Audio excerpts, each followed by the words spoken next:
Thanks for having me back, guys. We're going into part 3 of our questions here. We're doing termites today. Yeah, termites are a big problem in the Midwest, right? Yep.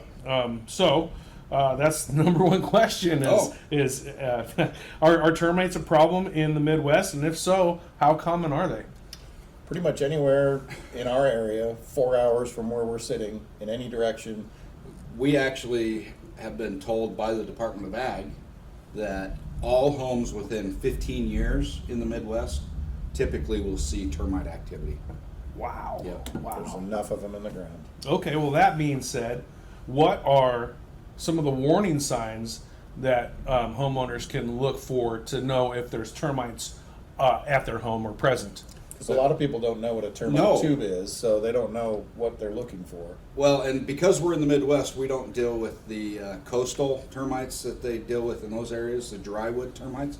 We have subterranean termites, and they typically come up out of the ground. They have to retain a certain level of moisture, Kevin, in order to live. And so in order to do that, they typically bring the mud with them. They build a tunnel out of dirt, which is mud, and then they go in and out that way. So they'll go into the house, they'll eat the wood, they'll come back out.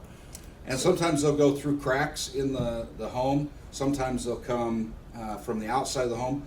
A lot of times on the outside of the home, if you see this mud tube that has no rhyme or reason to it, that's typically a termite mud tube. A lot of people think it's just mud on the bottom of their houses, and they try to clean it, or they don't worry about it, but it could be termites entering their home. Yeah, absolutely. And another thing is, there's little pinholes sometimes that come out of drywall. I was going to show you, but little pinholes that come out of drywall, and if it looks like there's a little bit of mud or dirt around that, that's typically an exit hole for termites. Yeah, and if the drywall starts like bubbling, that's because they're back there. They're eating the paper. They're eating Absolutely. everything. Well, I had somebody that I talked to in an area locally where the guy actually put his hand on the wall and leaned on the wall to talk to me. And Went right through the wall.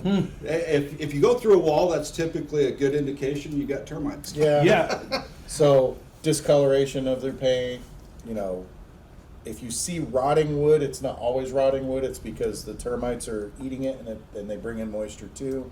Not to be confused with wood rot. No. Absolutely. And sometimes you'll see swarms of ants, or that you think are Flying, ants, what look like flying ants, and they could be termites. And Swarming termites. the only difference is on those the tricky little buggers, right? It's they look exactly the same except for wing size. Wing size and antenna the are buds in the back. Yeah. Okay, and that kind of gives us a segue into our third question, guys. Is and these are true questions, Yeah. so don't yell at me. Are termites harmful to humans? Well, Sleep with your mouth closed. No, I'm joking. if your house falls on you, that's a danger. That is a serious danger. You're wearing a hard hat when you go home.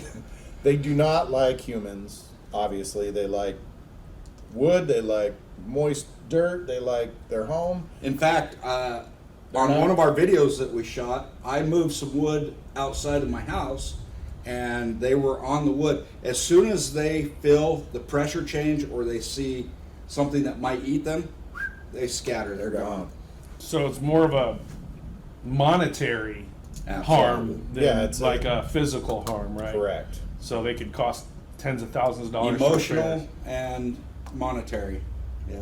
Big stress. Let's talk about then what attracts termites in the house, and are there things that homeowners can do to try to prevent the inevitable? Well, they like wood. Yeah. So all that wood landscaping that people were putting in back in the 80s. Yeah. It's not So the very good. railroad ties. Yeah. The mulch.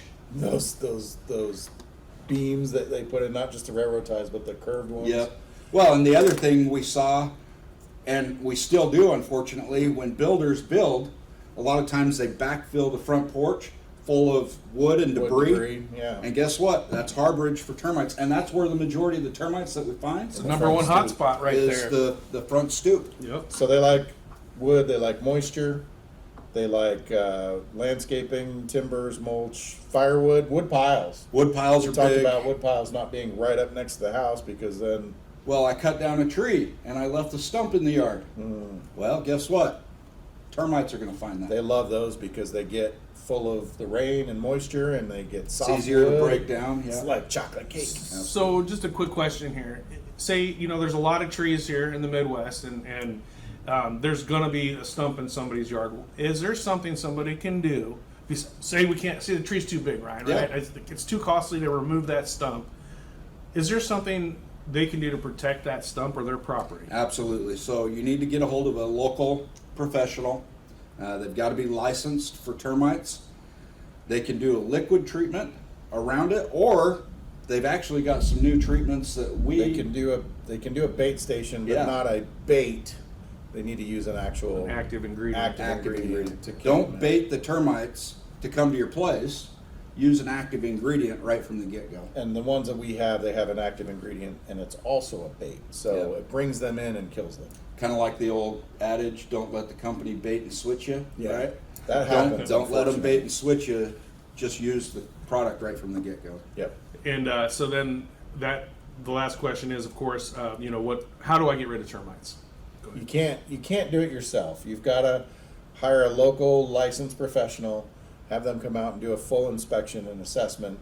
And we recommend a liquid barrier treatment With a non-repellent. with a non-repellent. The problem with the repellents is if it breaks down, termites are right back in the home. Or they're going to be repelled from one area, they're going to try and find a different way in. Yeah, so you're lulled into a full sense of security because you think that it's actually taking care of the termites, where it's just keeping them away, and when that barrier breaks down, they have full access back to your house And where it you think goes you're back protected. to the old saying again, you get what you pay for. Yeah. If you use a cheap product, you're probably going to have issues in the future. Yeah. If you use the proper, more expensive products, it's going to last a long time, and you're going to the termites aren't even going to know they're getting into the product.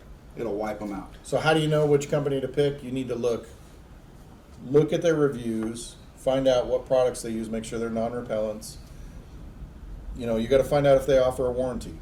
Our product itself offers at least a 10-year warranty. So as a company, we We offer a back warranty. that product. So you've got to find somebody that's good about doing it right. So reputation and then the product knowledge, right? Making sure we're using the right product. Well, or we hear team. from a lot of people, I went with this company because of the price. Price typically dictates to me that you got a cheap product. Every time I hear somebody say that, Ryan, it's you can either pay for it once or you can pay for it twice, and Yep. that just tells me you're going to probably pay for it twice. Absolutely. or more. Yeah. Well, thank you guys for taking the time. Appreciate all the information today. We'll see you on the next one. Great. Thanks, Thanks. Kevin.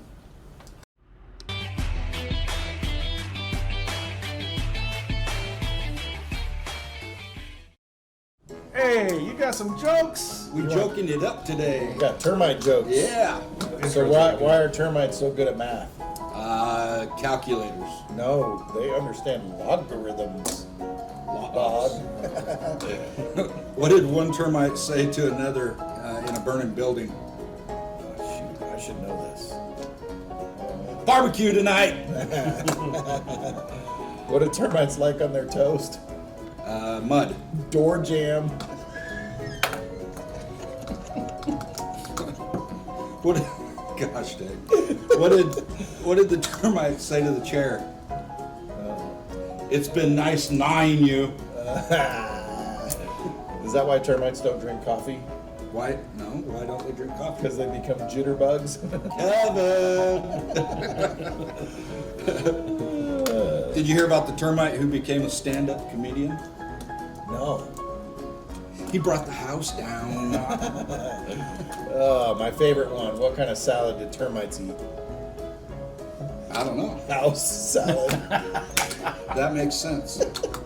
Did they take dressing with that? House. House dressing? Woo.